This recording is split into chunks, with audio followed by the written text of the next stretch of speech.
সুপ্রভাত।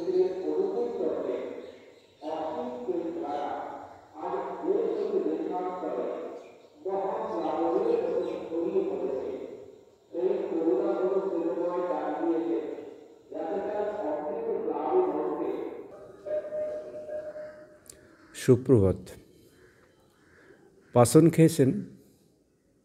আসলে পাসন কেউ খায় না, পাসন গেলে। সকাল থেকে আমি পাসন গিলছি। আমি ঘুম থেকে ওঠার আগেই ওরা উঠে গেছে। তারস্বরে মাইক বাজিয়ে জানান দিচ্ছে যে এটা খান, এটা খেলে পরকালের উপকার হবে। ইহকাল নিয়ে ভাবনা নেই, ওরা ভাবছে পরকাল নিয়ে। তাই নিজেদের পরকাল নিয়ে নিজেরা ভাবুক, সেটা হবে না। ওরা সারা পৃথিবীকে জানাচ্ছে যে আমরা তো স্বর্গে যাবই, আপনাদের না নিয়ে আমরা যাব না। এরা কারা? এরা হচ্ছে অনুকূল ঠাকুরের শিষ্যরা।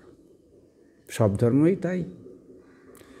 তারা স্বর্গের জন্যই ব্যস্ত হয়ে থাকে, এরাও স্বর্গের জন্য ব্যস্ত আছে, কিন্তু সকাল থেকে পাসন গিলেই যাচ্ছে। আমি পছন্দ করি বা না করি সেটা তাদের কোনো নেই। একটু রেস্ট দিয়েছিল, শুরু করেছিলাম, আবার শুরু হয়েছে। কিন্তু এর মধ্যে আমার কথাগুলো বলতে হবে, পাসন নিয়ে কথা।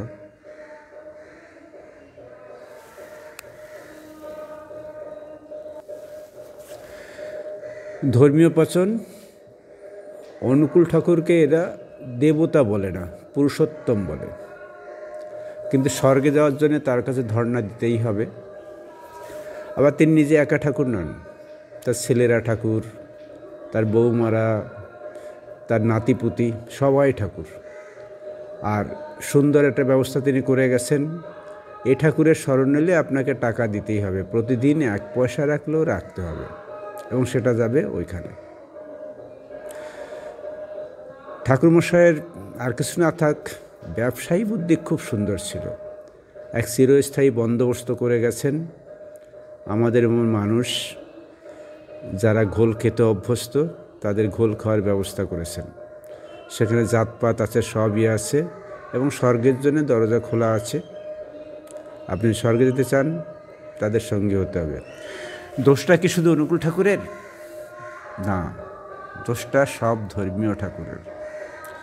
ধর্মবেত্তা যারা, সে হিন্দু ধর্মের ভিতর হাজারো ভাগ, লক্ষ ভাগ হোক, সবার মধ্যে এটা আছে, আপনার মাথায় কাঁঠাল ভাঙবে স্বর্গের লোভ দেখিয়ে, এবং আপনাকে পাসন গেলাবে। আমরা মূলত দুটো ধর্মের আবহাওয়ায় বাস করি, হিন্দু এবং মুসলিম। মুসলিম ধর্মও তাই। তারা আজান দেবে, মাইক বাজিয়ে সারা পৃথিবী জানাবে, আল্লাহ তোমার কানে পৌঁছানো না পৌঁছানো পর্যন্ত এটা থামবে না। কিন্তু এই পাসনটা তাদের ভালো লাগে, কিন্তু অন্য ধর্মের পাসন আবার তাদের ভালো লাগে না, তাদেরও লাগে না। উল্টে তাদের পাসনটা আবার এই যারা আলাদা আছে, যারা তার ভালো লাগে না। অর্থাৎ আমার ভালো না লাগাটা তাদের মধ্যেও আছে, সে যে ধর্মেই হোক না কেন। কারণ পাসন গিললে স্বর্গের লোভ আছে। পাসন খেলে উপকার হয়, কিন্তু এই পাসনে কোনো উপকার নেই, কল্পিত উপকার। কল্পনা আছে আপনি পাসন খেলে, ধর্মীয় পাসন খেলে স্বর্গে যাবেন, নরকে যাবেন, বা বেহেশতে যাবেন, বা কত নাম আছে, নামে যাবেন। আসলে কিচ্ছু হবে না। এটা একটা ধোঁয়াশা, কোনো আশা নেই এর মধ্যে, ধোঁয়া আছে। আপনাকে দিয়ে ঘুম পাড়িয়ে তাদের কাজ তারা হাসিল করে নেবে। এক অবাস্তব কাহিনী। মানুষের পরিকল্পনা হচ্ছে ঈশ্বরের সৃষ্টি, আর একবার যখন পরিকল্পনা করে সৃষ্টি করেছে, সেটাকে যে যার মতন কাজে লাগাচ্ছে। এই অনুকূল ঠাকুর, সে তার 14 পুরুষের ব্যবস্থা করছে, কোনো সমস্যা হবে না, তারা সেটা করে খাবে। তিনি ভালো বলুন মন্দ বলুন, ভক্তরা অত সব দেখবে না। কত অগুন্তি বৈষম্য আছে তার মধ্যে, তার ধ্যান ধারণার মধ্যে, সেসব তারা বিচার করবেন না। পুরুষোত্তম পুরুষোত্তম। আবার অন্য ধর্মে রাম বলুন, কৃষ্ণ বলুন, ভগবান বলুন, হজরত বলুন, সবই এক। একবার যে উপাসন গিলেছে, সে ওর লোভ আর ছাড়তে পারে না। স্বর্গে তারা যাবেই। আপনারা যান, কিন্তু আমাদের নিয়ে যাবেন কেন? আমাদের একটু ছাড় দিন না, আমরা একটু আমাদের মতন থাকি। ভালো থাকবেন। তবু সকালবেলাটা একটু ফাঁকা যেহেতু পেলাম, কথাগুলো বললাম।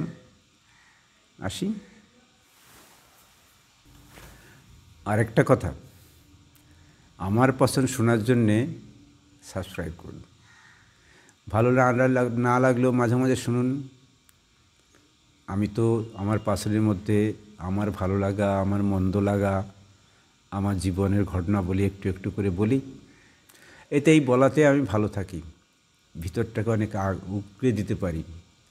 আপনি আমার ভালো থাকার জন্য হেল্প করুন, সাবস্ক্রাইব করুন এবং নিজে ভালো থাকুন।